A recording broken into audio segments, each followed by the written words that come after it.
നമ്മുടെ തലച്ചോറ് ഏതൊരു പ്രശ്നത്തെയും സോൾവ് ചെയ്യാൻ ഡിസൈൻ ചെയ്യപ്പെട്ടിട്ടുള്ളതാണ്. കുഞ്ഞുങ്ങൾ വളരെ കോൺഫിഡന്റ് ആണ്.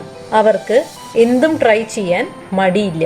എന്നാൽ വളരും തോറും മാതാപിതാക്കളുടെയും അധ്യാപകരുടെയും കൂട്ടുകാരുടെയും നെഗറ്റീവായ സംസാരങ്ങളാൽ നമ്മൾ കണ്ടീഷൻഡ് ആകുന്നു.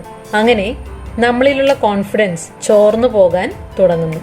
അമേരിക്കൻ മാത്തമാറ്റിക്കൽ സയന്റിസ്റ്റായ ജോർജ് ഡാൻസിഗിന്റെ ജീവിതത്തിലുണ്ടായ ഒരു അനുഭവം വളരെ പ്രചോദനാത്മകമാണ്. ഒരിക്കൽ സ്കൂളിൽ പഠിക്കുമ്പോൾ വർഷാരംഭത്തിൽ അദ്ദേഹത്തിന്റെ പ്രൊഫസർ നെയ്മാൻ ബോർഡിൽ 2 കണക്ക് ചോദ്യങ്ങൾ എഴുതി.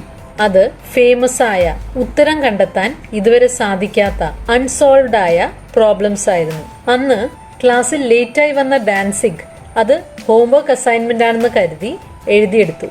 സാധാരണയെക്കാളും അല്പം പ്രയാസകരമാണെന്ന് തോന്നിയെങ്കിലും അവയുടെ ഉത്തരങ്ങൾ കണ്ടെത്താൻ ഡാൻസിഗിന് സാധിച്ചു.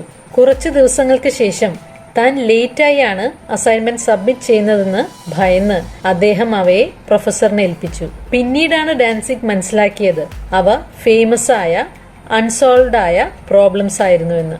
ഇത് നമ്മുടെ ചിന്തകളുടെ വിശ്വാസങ്ങളുടെ ശക്തിയെ തെളിയിക്കുന്ന ഒരു സംഭവമായി കരുതപ്പെടുന്നു. ഇതിനെക്കുറിച്ച് ഡാൻസിഗ് പറയുന്നത് ഇങ്ങനെയാണ്: ഈ ചോദ്യങ്ങൾ ഉത്തരം കണ്ടെത്താൻ സാധിക്കാത്ത ചോദ്യങ്ങളാണ്. ഹോംവർക്ക് അല്ല എന്ന് ഞാൻ ആദ്യം മനസ്സിലാക്കിയിരുന്നെങ്കിൽ ഞാൻ അതിനെക്കുറിച്ച് മിക്കവാറും പോസിറ്റീവായി ചിന്തിക്കാൻ സാധ്യതയില്ലായിരുന്നു.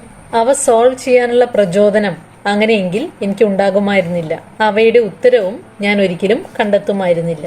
സത്യത്തിൽ നമ്മുടെ ചിന്തകളും വിശ്വാസങ്ങളുമാണ് നമ്മളെ പല കാര്യങ്ങളും നേടിയെടുക്കുന്നതിൽ നിന്നും തടയുന്നത്. അവ പോസിറ്റീവ് എങ്കിൽ പല കാര്യങ്ങളും അനായാസം ആർജിച്ചെടുക്കാൻ നമുക്ക് സാധിക്കുമെന്നതാണ് സത്യം.